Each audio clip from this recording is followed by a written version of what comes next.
السلام علیکم ورحمۃ اللہ وبرکاتہ۔ نماز کی اہمیت پر ہماری ویڈیو جاری و ساری ہے، تو ہم آج ذکر کریں گے رفع الیدین۔ رفع الیدین ثابت ہے نہیں ثابت، ابتدا میں ثابت تھا، آخر میں منسوخ ہوا، یہ ساری ہم انشاءاللہ مفصل ذکر کریں گے، اور ایک ہی ویڈیو میں نہیں بلکہ 2-3 ویڈیو میں ذکر کریں گے۔ پہلے نمبر پہ سب سے پہلے نبی علیہ الصلوۃ والسلام نے فرمایا کہ نماز کے لیے تکبیر تحریمہ کا کہنا ضروری ہے، اللہ اکبر۔ تو ایک مولوی صاحب ہیں، ان کی میں بات جہاں ذکر کرتا چلوں، وہ منبر رسول پر بیٹھ کر اس نے ایک جھوٹ بولا ہے۔ اس نے بات ذکر کیا وائل بن حجر، اس نے کہا کہ اس نے کہا کہ نبی علیہ الصلوۃ والسلام نے، وائل بن حجر اس حدیث کے راوی ہیں، اور وائل بن حجر کہتے ہیں کہ نبی علیہ الصلوۃ والسلام کو میں نے نماز پڑھتے دیکھا کہ آپ نے اپنے ہاتھ، دایاں ہاتھ جہاں تھا وہ اس کو بائیں ہاتھ پہ رکھا تھا، اور تحت السرہ ناف کے نیچے رکھا تھا، بالکل ناف کے نیچے۔ میں آپ کو کھڑے ہو کر بتا دیتا ہوں، یہ ناف کے نیچے۔ اس نے کہا تھا کہ نبی علیہ الصلوۃ والسلام نے ایسے ناف کے نیچے ہاتھ رکھا۔ پہلی بات یہ ہے کہ یہ حدیث، کوئی بھی حدیث کوئی مائی کا لال نہیں دکھا سکتا۔ اب اس نے ڈنڈی کیا ماری ہے مولوی صاحب نے ڈنڈی یہ ماری ہے کہ حدیث ابو داؤد کی وائل بن حجر کی ہے، اور وہ تحت السرہ کے الفاظ اس میں نہیں ہے، وہ ابو داؤد کی روایت زیاد بن زید کی روایت ہے وہ، اور وائل بن حجر کی روایت جو ابن خزیمہ میں بھی ہے اور دوسری کتابوں میں بھی ہے۔ میں آپ کو انشاءاللہ دکھاتا ہوں۔ نبی علیہ الصلوۃ والسلام نے جو وائل بن حجر کی روایت ہے وہ دیکھیں، مولوی صاحب نے کہا تھا کہ وائل بن حجر کی روایت میں ہے تحت السرہ، حالانکہ ایسی بات نہیں ہے۔ نبی علیہ الصلوۃ والسلام نے جو وائل بن حجر والی روایت ہے وہ یہ ہے کہ رأیت النبی صلی اللہ علیہ وسلم، وہ کہتے ہیں کہ صلیت مع رسول اللہ صلی اللہ علیہ وسلم، میں نے نبی علیہ الصلوۃ والسلام کے ساتھ نماز پڑھی، تو ووضع یدہ الیمنی علی الیسری علی صدری، اور دوسری روایت میں بھی یہی الفاظ ہیں، وہ سنن کبریٰ میں ہے، یہ ابن خزیمہ میں ہے۔ مولوی صاحب نے پہلی ڈنڈی یہ ماری کہ وائل بن حجر کی روایت بیان کی، حالانکہ وہ وائل بن حجر کی روایت نہیں ہے، وہ زیاد بن زید کی روایت ہے، ابو داؤد کی 756 نمبر، اور وہ بھی ضعیف روایت ہے۔ ضعیف روایت کو منبر رسول پر بیٹھ کر لوگوں کو گمراہ کیا جا رہا ہے، اور لوگ بالکل لوگ خاموش ہیں، کسی کو جرت نہیں ہے کہ روایت کی تحقیق کر لیں۔ خدا کا خوف کریں، اللہ نے عقل دی ہے، یہ شعور دیا ہے۔ اگر آپ کو اپنی اولاد کا، اپنے بہن بھائیوں کے اکیلے کا نام آتا ہے نا، تو آپ کو حدیث کا بھی پتہ ہونا چاہیے۔ حدیث کے معاملے میں آپ مولوی کی بھی آمنا و صدقنا کہہ دیتے ہو۔ تو دیکھیں، وائل بن حجر ابو داؤد کی ضعیف روایت بیان کر کے غلط مسئلہ اخذ کر کے لوگوں کو گمراہ کر رہا ہے یہ مولوی۔ پگڑی باندھنے عالم نہیں بن جاتا انسان، پگڑیوں کو اتارے، اپنے دماغ کو ہوا لگائیں، اپنی قوم کو گمراہ نہ کریں، اپنی قوم کو صحیح دین بتائیں۔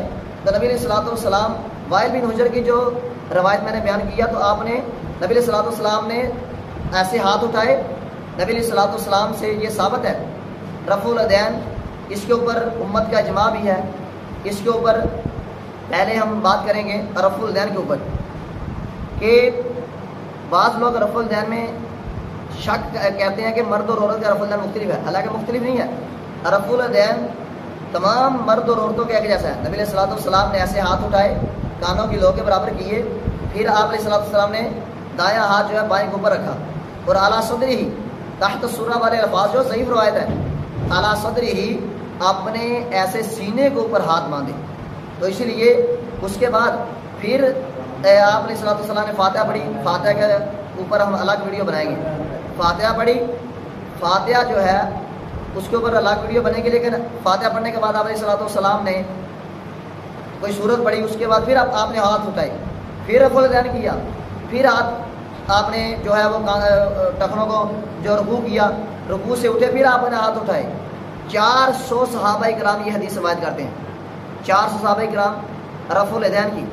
اور نبی علیہ الصلوۃ، بعض کہتے ہیں کہ نبی علیہ الصلوۃ والسلام نے آخری عمر میں جو رفع الیدین چھوڑ دی تھی، حالانکہ یہ بات سراسر جھوٹ ہے، سفید جھوٹ ہے۔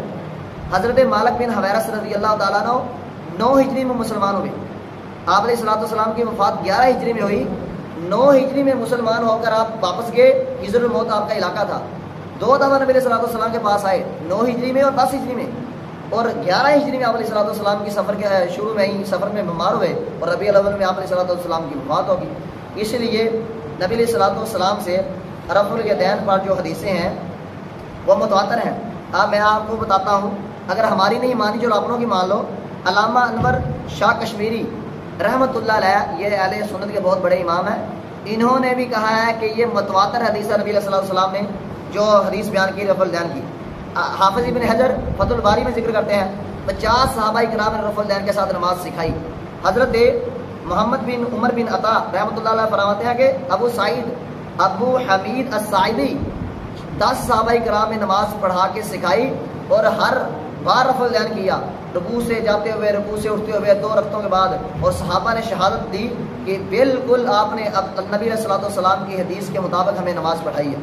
اور رفع الیدین کا جو عمل ہے وہ ابن حزم المحلہ میں، ابن قدامہ المغنہ میں، اور یہیں بس نہیں بلکہ اہل سنت کے جو علامہ انور شاہ کشمیری رحمۃ اللہ علیہ بھی اس بات کے، حتیٰ کہ شیخ عبد القادر جیلانی جس کے نام کی گیانی کھائی جاتی ہے، جس کے نام کے کھیریں کھائی جاتی ہیں، چلے ان کی مان لیں شیخ عبد القادر جیلانی رحمۃ اللہ علیہ ان کی مان لیں، انہوں نے بھی رفع الیدین سے نماز لوگوں کو پڑھا کر سکھائی ہے. انہیں تو طالبین اٹھا کر دیکھ لیں، صرف کھیریں ہی کھانی آتی ہیں ان کے نام کی، شیخ عبد القادر جیلانی کے نام کی، ان کی نماز ہی پڑھ لیں. انہوں نے بھی رفع الیدین کر کے نماز پڑھائی ہے مولوی صاحب. اور آگے دیکھیں امام ابو حنیفہ رحمۃ اللہ علیہ کا شاگرد امام یوسف صاحبین، امام یوسف رحمۃ اللہ علیہ اس کا شاگرد، اس نے بھی آخری عمر میں رفع الیدین کی جب حدیث سنی تو نماز میں رفع الیدین شروع کیا. حضرت عصام بن یوسف بلخی رحمۃ اللہ علیہ نے بھی رفع الیدین کیا. اس کے بعد عبدالحی لکھنوی حنفی رحمۃ اللہ علیہ انہوں نے بھی رفع الیدین کے ساتھ نماز پڑھائی. اور حضرت عبداللہ بن عمر رضی اللہ تعالیٰ عنہ کہتے ہیں کہ جو انسان رفع الیدین نہیں کرتا اس کی نماز ناقص ہے، اس نے سنت چھوڑ دی. تو اس لیے خدا را جو ہے وہ اپنی نمازیں ٹھیک کریں. امت کا اجماع ہے، امام شافعی، امام ابن قیم، امام ابن تیمیہ، حسن بصری اور دیگر محدثین کا، حتیٰ کہ اہل سنت کا بھی اجماع رفع الیدین پر. تو اسی لیے اپنے آپ کو جو ہے وہ اپنی نمازوں کو بہتر کریں، مولویوں کے پیچھے چل کر اپنے آپ کو گمراہ نہ کریں. یا الذین آمنوا قوا انفسکم واہلیکم نارا. اللہ تعالیٰ حدیث کی صحیح سمجھ عطا فرمائے، حدیث کو جو ہے وہ اس کی تحقیق کرنے کی توفیق عطا فرمائے. جزاکم اللہ خیر.